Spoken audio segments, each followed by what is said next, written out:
Fala pessoal, tudo bem? Eu espero que vocês estejam bem. É uma alegria sempre poder compartilhar com vocês um pouco mais das Escrituras, especialmente porque nós estamos estudando sobre as 9 marcas de uma igreja saudável, ou as marcas de uma igreja saudável. Nós já estamos refletindo, essa agora é a terceira marca que nós consideramos uma igreja saudável. A primeira marca, quero recapitular com você, foi pregação expositiva. Inclusive eu faço aqui uma breve recapitulação, por quê? Porque a pregação expositiva é colocar a palavra de Deus no centro.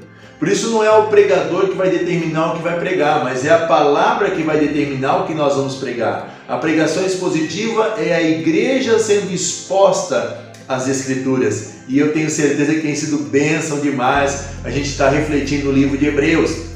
No último estudo nós falamos sobre teologia bíblica. E a teologia bíblica é ter Jesus como personagem principal das Escrituras. É você interpretar a Bíblia pelas lentes de Jesus. Então a teologia bíblica é como um mapa que te leva a Jesus. E eu não tenho dúvida que foi muito legal poder refletir as Escrituras e ver como Jesus é tremendo.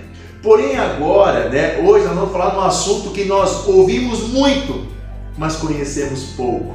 O tema é Evangelho, parte 1. E eu queria começar fazendo uma pergunta. Eu queria que você não olhasse a folha, porque vai vir a folha do material junto, mas que você pudesse responder: o que é o Evangelho? Se alguém fizer essa pergunta para você, fulano, beltrano, o que é o Evangelho? O que você ia dizer? O Evangelho é Jesus. Legal, mas o que mais?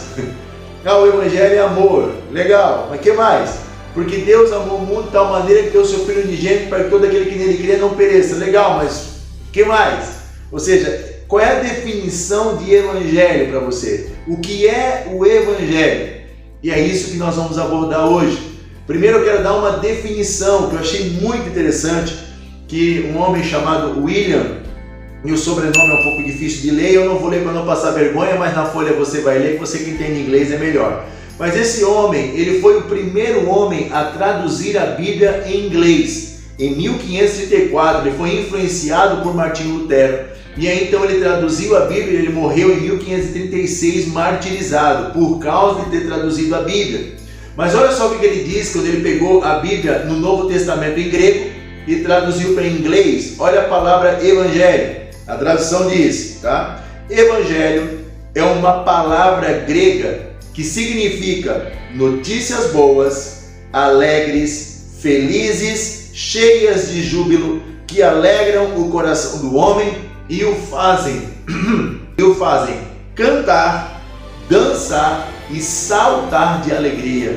Por isso que quando nós adoramos ao Senhor, nós estamos cantando o Evangelho, cantando essa boa notícia, e isso gera em nós a alegria que nos faz cantar, dançar e saltar. Não é lindo isso? Porém é muito legal a gente conhecer a definição da palavra Evangelho, mas isso não é o que é o Evangelho.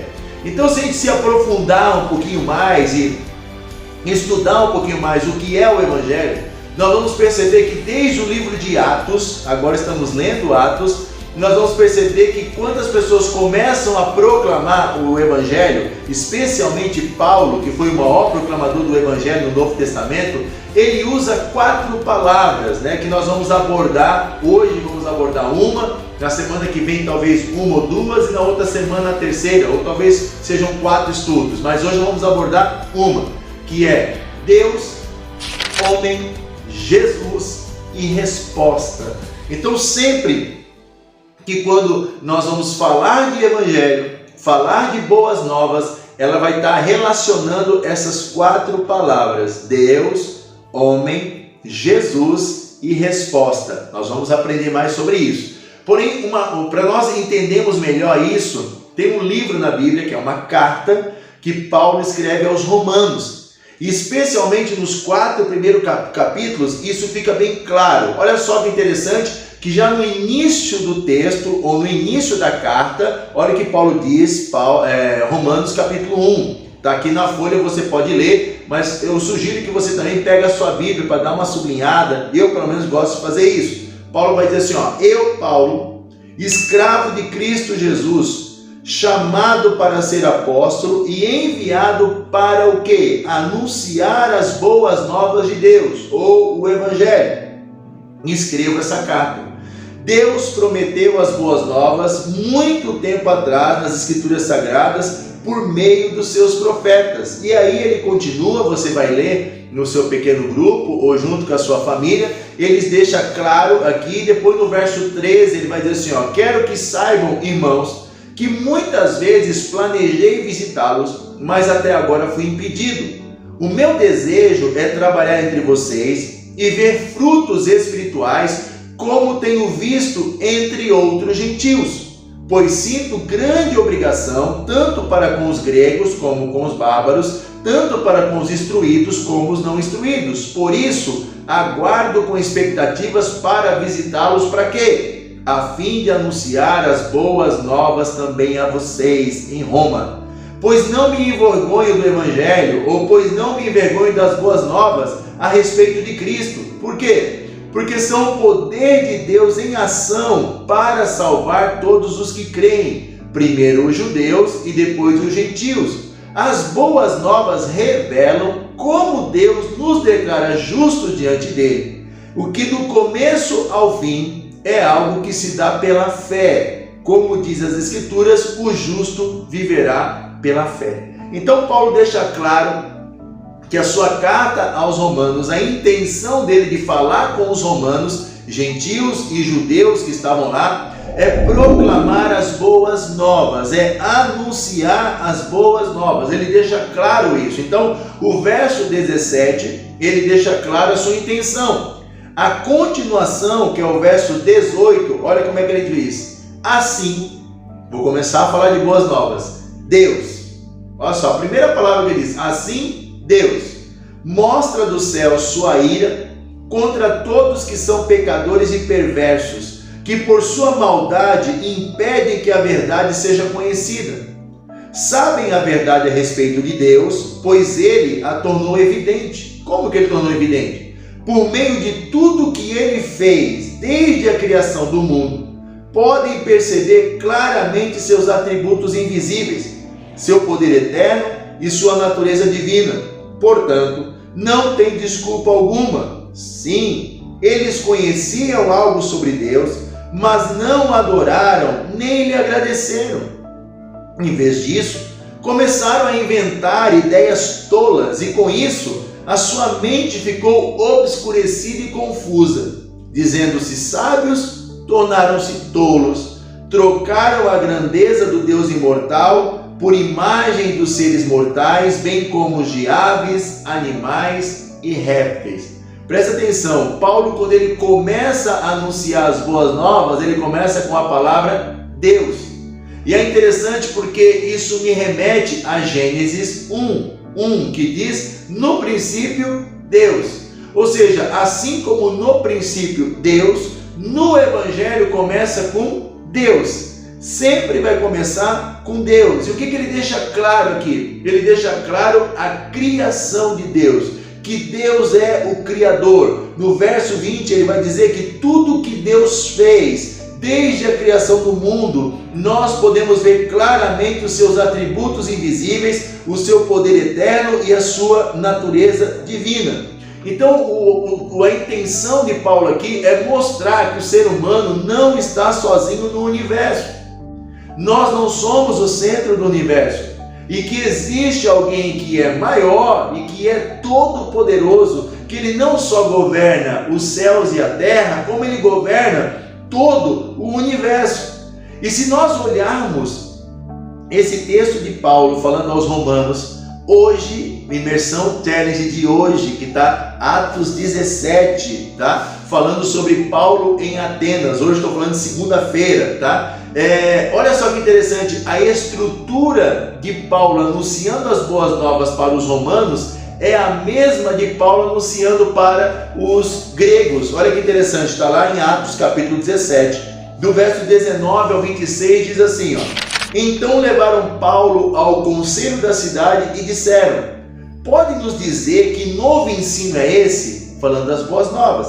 Você diz coisas um tanto estranhas e queremos saber o que significam. Convém explicar que os atenienses, bem como os estrangeiros que viviam em Atenas, pareciam não fazer outra coisa senão discutir as últimas novidades. E eles queriam saber dessa novidade, dessa boa notícia, desse evangelho. Olha como é que Paulo diz. Então Paulo se levantou diante do conselho e assim se dirigiu aos seus membros. Homens de Atenas, vejo que em todos os aspectos vocês são muito religiosos, pois enquanto andava pela cidade, reparei em seus diversos altares. Um deles trazia a seguinte declaração: ao Deus desconhecido. Esse Deus que vocês adoram sem conhecer é exatamente aquele que eu lhe falo. Agora ele começa. Ele é o Deus que fez o mundo e tudo que nele há.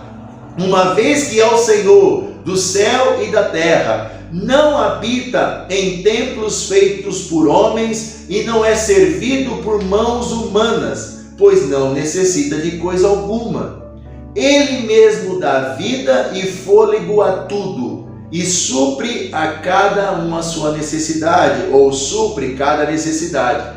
De um só homem, ele criou todas as nações da terra, tendo decidido de antemão onde se estabeleceriam e por quanto tempo. Olha que interessante, quando Paulo começa a falar das boas novas, mais uma vez ele fala de Deus e da criação. Assim como Paulo diz que os atributos visíveis através da criação faz o homem ser indesculpável diante de Deus, faz o homem saber que ele não está sozinho. Quando Paulo começa a pregar o evangelho, essa boa notícia, ele começa com Deus e a criação. Agora, por que é importante anunciar o evangelho começando pela criação? Porque o ser humano precisa entender que ele não é o centro do mundo e que ele não pode viver do jeito que ele bem entender. Ele vai prestar contas a esse Criador de como ele viveu a sua vida aqui na Terra. Agora, quando eu tiro o criacionismo, o que acontece? Eu dou direito para eu viver do jeito que eu quiser. Se eu sei que não tem um Criador, que eu estou sozinho, eu faço da minha vida do jeito que eu quero, eu vivo do jeito que eu quero. E agora você entende por que a confusão hoje na questão da sexualidade, por que a confusão hoje na questão do que é certo e o que é errado. Nós vivemos hoje uma pós-verdade. O que é pós-verdade? Ou seja, tudo é relativo, a verdade depende do ponto de vista, e tudo isso está relacionado a um mundo sem Deus. Se não tem Criador, se nós viemos do nada, ou seja, tudo que eu achar que é verdade, para mim vai ser verdade. Agora, quando eu entendo que existe um Criador, quando eu entendo que alguém criou isso, o que acontece? Esse Criador estabeleceu parâmetros. Esse Criador determinou como deveria viver. E por isso, quando eu arranco Deus, eu faço na minha vida o que eu quero. Por isso o ser humano faz da natureza o que ele quer. Por isso o ser humano age com o seu semelhante da maneira que ele quer. Por isso o racismo, o preconceito, tudo isso está ligado ao fato do homem não querer saber de Deus. Por isso que quando o evangelho começa, ele mostra que existe um Deus, que existe um Deus que é todo poderoso, que existe um Deus que é governador, que governa todas as coisas. E eu fico muito triste, sabe por quê? Porque tem muitos evangélicos que acham que podem mandar em Deus. Eu já vi pessoas dizendo, porque tem que botar Deus contra a parede, né? Porque se você faz, Deus tem que te obedecer, Deus tem que te ouvir, Deus tem nada. Deus não tem absolutamente nada. É interessante que tem pessoas, não, você tem que determinar, porque se você determina, a coisa acontece. Você percebe o tamanho da ignorância que o ser humano chegou ao ponto de achar que pode determinar? Pois se você pensa dessa maneira, eu queria que você respondesse duas perguntas. Paulo faz duas perguntas na carta aos Romanos, capítulo 11.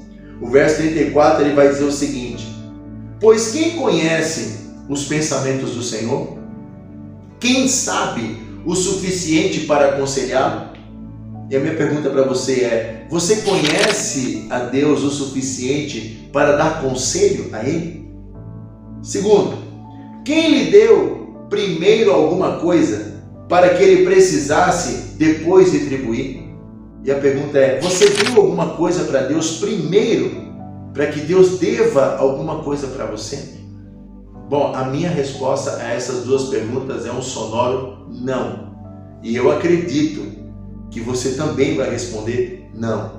Então, se a resposta a essas perguntas for não, então a consequência desse texto é o que eu e você devemos fazer. Romanos 11, 36 vai dizer: pois todas as coisas vêm dele, existem por meio dele e são para ele. Outras versões: porque dele, por ele e para ele são todas as coisas. Mas ele continua: a ele, que falando de Deus, seja toda a glória para sempre.